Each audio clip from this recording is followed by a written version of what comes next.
জুম্মার খিচুড়ির যে কি টেস্ট, যে কোনো একটা নামাজ পড়ে না এই খিচুড়ি খাওয়ার জন্য হলেও শুক্রবার দিন মসজিদে যা বসে থাকে। আজকে আমারে মসজিদে খিচুড়ি যাবে আমাদের বাড়ির থেকে। সকালবেলা উঠে দেখি রান্নার একদম হুড়োহুড়ি লেগে গেছে। কার উপর দিয়ে কে কাজ করবি, কে একটু বেশি সোয়াব পাবে সেই আশা। আমাদের বাড়ির যত পিচ্চি বাচ্চা আছে সব লাগে পড়েছে। তো আজকে রাঁধুনি হলো আমার বড় আব্বা, উনি বরাবরই খুবই ভালো রান্না করে। তাই পাপের দল, শুধু খিচুড়ি খেলে হবে?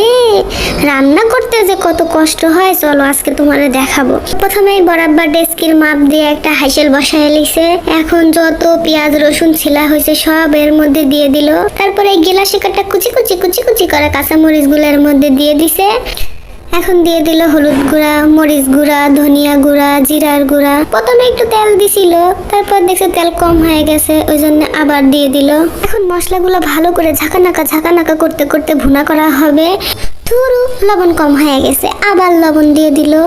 এখন দিয়ে দিবে পরিমাণ মতো পানি। কলস কলস পানি দিয়ে ভালো করে ফুটিয়ে নিতে হবে। এখন বরাব্বা চাউলগুলা মেপে গামলা গামলা চাউল সব এই ডেক্সির মধ্যে ঢাইলে দিল। ব্যাস, এখন শুধু ঘোটো আর ঘোটো, লাড়াচাড়া কোনো মতেই থামানো যাবে না, তাইলে কিন্তু তলায় লেগে যাবে। আমাদের এইদিকে আমরা কলা পাতায় করে খয়রাতি দেই। আমার বোনেরা সুন্দর করে কলা পাতাগুলো ধুয়ে নিচ্ছিল। এই যে পাপির দলরা, তোমরা যে খিচুড়ি খাইয়া দেয়া দৌড় মারো, দোয়া করো না। দেখছো রান্না করতে কত কষ্ট। পরের বার আগে দোয়া কইরো, পরে খাইও।